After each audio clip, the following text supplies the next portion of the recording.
দক্ষিণবঙ্গের ঐতিহ্যবাহী একটা সালুন অথুক্কু রেসিপি চুই ঝাল দিয়ে চুলার ডাল আর গরুর গোস্ত রান্দা। ও কি যে স্বাদ! তাই এইটা রান্দার জন্য প্রথমে গরুর গোস্তটারে যত ছোট করে পারা যায় বুঝছো সেইভাবে কাইটে নিতে হবে। আর চুলার ডালগুলো ভিজায় রেখে দিতে হবে 5-6 ঘন্টার জন্য। আর তোমরা চাইলে চুলার ডালের জায়গায় যে কোনো অন্য ডালও নিতে পারো, কোনো সমস্যা নেই। তারপরে গোশ কাটাকাটি হয়ে গেলে ওর মধ্যে বালতিখানিক পানি ঢেলে দিতে হবে। দিয়ে তারপরে আবার ভালো করে ধুয়ে সেগুলো আবার প্রেশার কুকারের মধ্যে উঠোই নিতে হবে।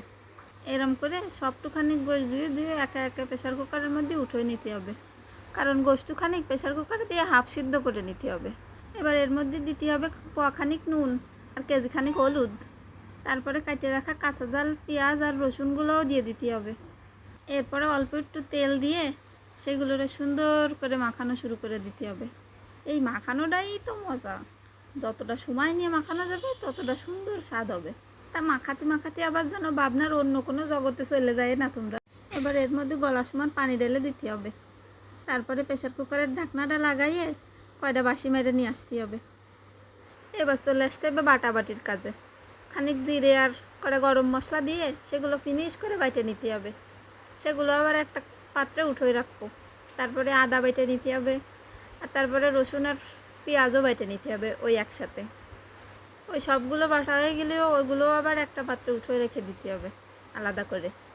তারপরে তোমরা যেরাম জাল খেতে চাও সেই পরিমাণ অনুযায়ী গাছে জালও বাইটে নিবা, সেটাও আবার ওই পাত্রে উঠোই নিছি।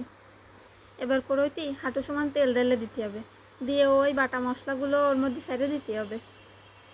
মশলাগুলো একটু ভালো করে কষাই নিয়ে নাড়াতে ছাড়াতে এবার এর মধ্যে দিয়ে দিতে হবে খানিক নুন দেওয়ার পরে তারপরে দিয়ে দিতে হবে খানিক হলুদ।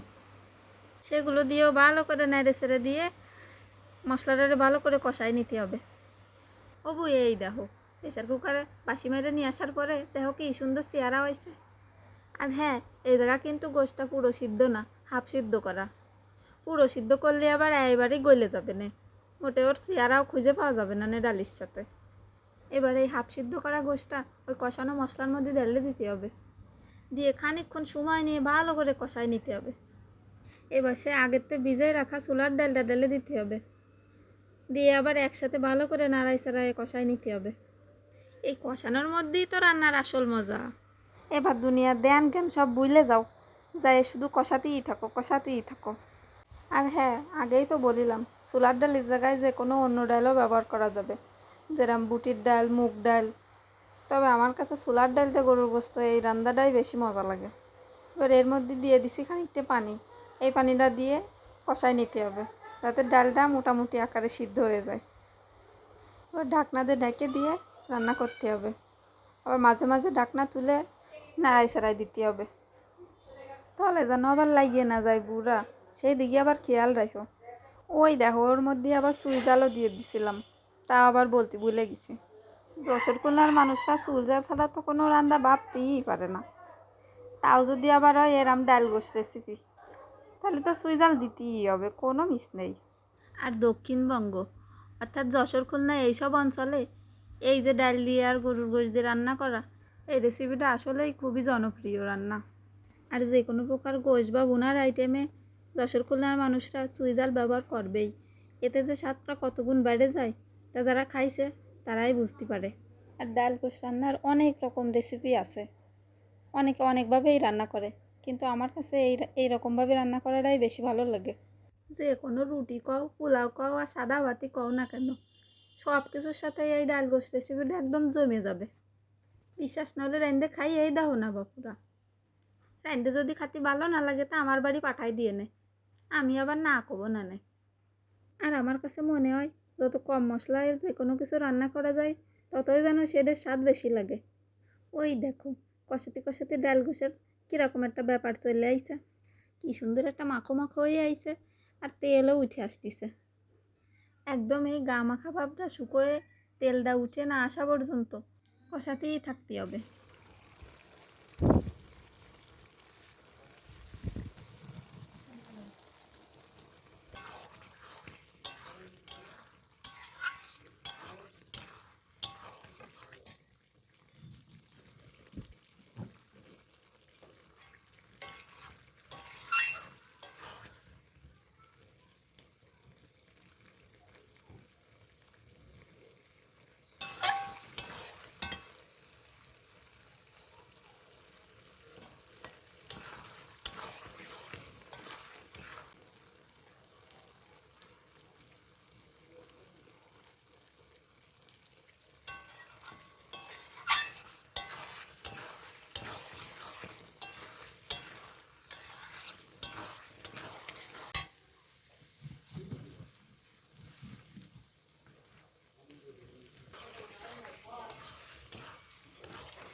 এই যে বুড়া দেখো, কি সুন্দর পানি সব শুকোয় যায়, পুরো তেল উঠে গেছে, কিরাম যেন সুন্দর ভাজা ভাজা হয়ে গেছে, তাই মনে হচ্ছে না? এরকম হয়ে গেছে, তার মানে বুঝে নিবা কষানো হয়ে গেছে।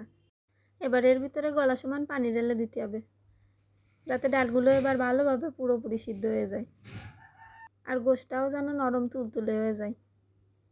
ব্যাস, আর কোনো কাজ নেই। এবার শুধু রেখে দিয়ে রান্না করতে হবে, আর জোরে জোরে জাল দিতে হবে। ও হ্যাঁ, মাঝে মাঝে আবার ডাকনা তুলে নাড়াই চাড়াই দিতে হবে, যাতে তলে আবার লাগে না যায়। তারপরে নাড়াই চাড়াই দেখে নিতে হবে ডালগুলো ফুটে গেছে কিনা। তারপর পছন্দ মতো জল রেখে এবার নামাই নিতে হবে। জল কিন্তু একটু বেশিই রেখে নামাতে হবে না, পরে ডাইলে এবার খানিকটা জল টাইনে নেই। আর এই যে স্বাদ, তাতে জল একটু বেশিই লাগবে না। যে কোনো অনুষ্ঠান বাড়ির রান্নাও ফেল হয়ে যাবে এই রান্নার কাছে। এই দেখো, কইছিলাম না থুয়ে দিলে ডাইল এবার তো জল টেনে নেবে না। দেখিস জল কিরম শুকোয় আইছে। আর হ্যাঁ, দেখা যাচ্ছে ডালগুলো আসতো, কিন্তু ডালগুলো কিন্তু একদম মোমের মতো গইলে গেছে। এই না হলে ডাল গোছের রেসিপি। তা বুগোরা, তোমরা বাড়ি একবার ট্রাই করেই দেখো, সত্যি করে করছি, অনেক ভালো লাগবে না খাতি।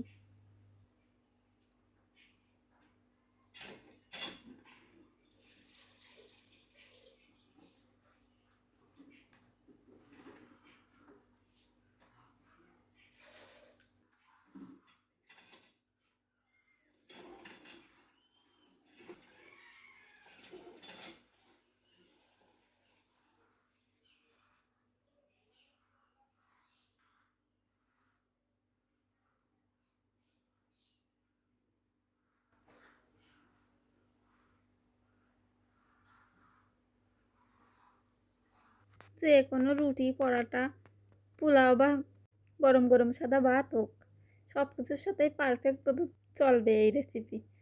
বাড়ি কুটুমরা আসলি তাদের সামনে যদি একবার রাইন্দে দেওয়া হয়, তারা বছরকে বছর চলে যাবে, তারপরেও এর সুনাম কবেই।